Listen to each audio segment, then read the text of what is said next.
So this video is more of a comprehensive overview of masking. So first, for a beginner, how to mechanically use masking and how to what it does. But further to that, how we can start to use it, and some cool case examples where we can adapt it with other brushes to make some cool objects. So firstly, we're used to the normal brushes. Now, when we use a brush on an object, it's going to apply itself everywhere. What we have with masking is when you hold Control, it's going to change your brush to what's called a mask pen, which is an actual brush itself. It's just that when you press Control and toggle it, it's going to toggle on a mask. So while we're holding Control, we can draw on the mesh, and it's going to paint this kind of this black mask. Now, the feature of a mask is that whenever you're drawing and going over things, it's going to protect or mask the area that you've drawn. So that can be really useful for maybe protecting areas. Say, for example, that I was working on the eyes and I didn't really want to affect the rest of the bones around there. I could just work on here and it's not going to affect all the details that I've done. So one of the features with that mask is that you can invert your selection. So if I go back, say I want to work on the lips, I can actually just color the lips in with Control and mask them out. And now while I'm keeping hold of Control, I can click on the outside onto this canvas, sort of like blank space, and what it's going to do is it's going to invert that selection, so now I can work on parts of the lips without affecting the rest of the body. So if you use this in combination with things like Move, you can see how maybe we can start to change the size of the lips, maybe inflate certain parts by protecting the rest of the mouth box. But now we're starting to get a funny looking person, so we're going to go all the way back to the start in this timeline. It's quite a lot of polygons, so it might take a long time. I'm just going to go down the subdivision levels to show different features. So while you're masking, what you might find is that the transition from a masked to an unmasked space is quite harsh. So whenever you're doing certain edits, you might find that it's sharper. Now that's dependent on how much resolution or geometry you're using. So if I was going to go up in geometry, let's say to 4 or 5, every time I use this mask, it's now going to be sharper or softer depending on the resolution. So high resolution, the drawing is going to be a lot sharper like this, and at a lower resolution it's going to be nice and soft. Thankfully we can control that somewhat. So say I wanted to feather or smooth out this mask so it's not such a harsh transition for when I'm painting. What I can do is come down to a lower subdivision, so maybe 2, so it's less resolution.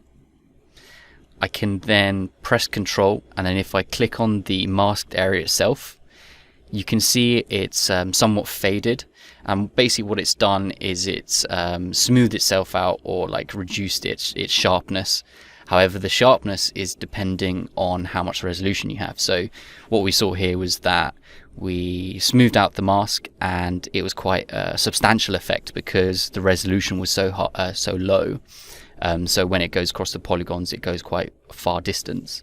Whereas if we were to increase the resolution, so there's lots and lots of polygons, and now if we're going to do a mask and then do the same process of masking and then clicking once while holding Control on that mask, you can see it's done a smooth, but the effects were less substantial because there is more geometry. You know, it's spreading itself upon a shorter distance because of the amount of polygons there are.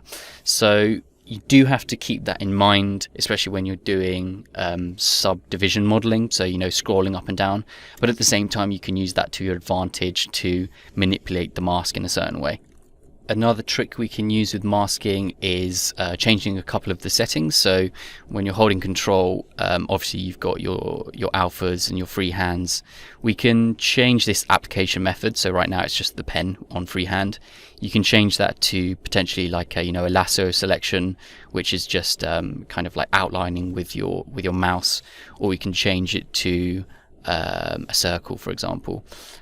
You can also use drag rectangle. So what drag rectangle is going to do is it's going to use a reference for an alpha. So what an alpha is just where the brush is being applied. So if we take an example of a square, and then use drag rectangle in combination with an alpha, and then click and drag out, you can see that it actually applies that shape. If we're taking the lasso as an example, what we can do is combine this with some of the move and rotate and scale functions. So don't always have to use a brush. We can have smart ways of manipulating this geometry by using masks and translations. So say for example I was going to make this sort of shape, maybe it's a mechanical piece that I'm pulling out.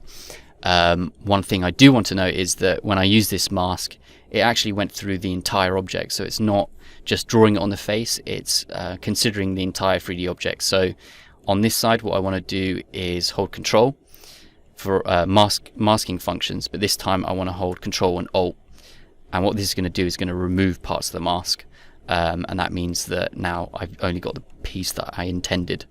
So with that piece that I've selected, I'm going to Control and Alt click off to the side. That's going to invert it. Now what I can do is come to the move option. So once I click this, it brings up this this gizmo. Now if I'm holding Alt and I click and drag on a space, it's going to draw the gizmo onto the surface.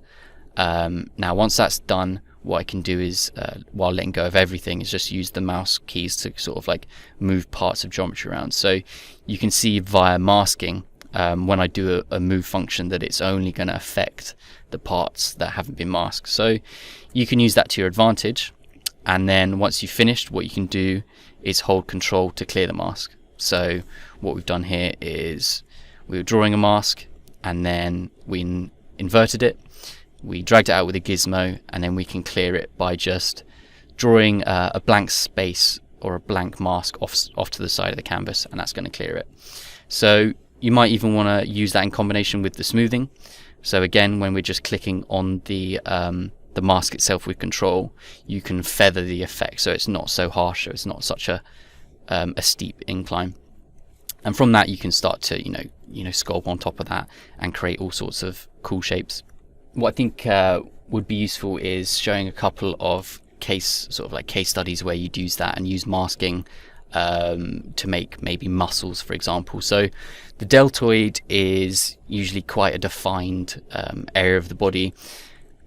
We'd probably come in with a dam standard classically and start to etch out the anatomy, create those transitions, because the deltoid leads sort of down this way, and then smooth it out.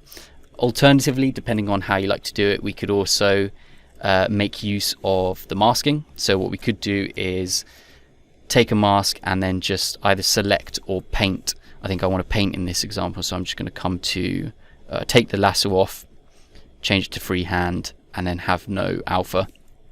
So now I'm painting a mask. I can just almost select the deltoid area and understand that that's going to be my working place.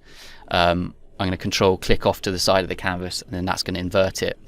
So now whenever I do any applications of clay, it's not going to overshoot and go into sort of like the main armor or like mess up any sort of other anatomies that I've done.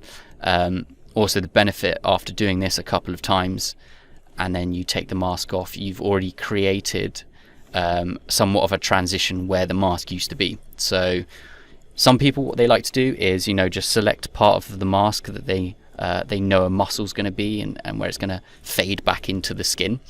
You can invert that and then just start brushing in the direction of the muscle without too much of a care. I can even start it up here and then finish it down here, and then once I unmask that, I've had, through masking techniques, created this nice transition that I can later refine up with like dam standard.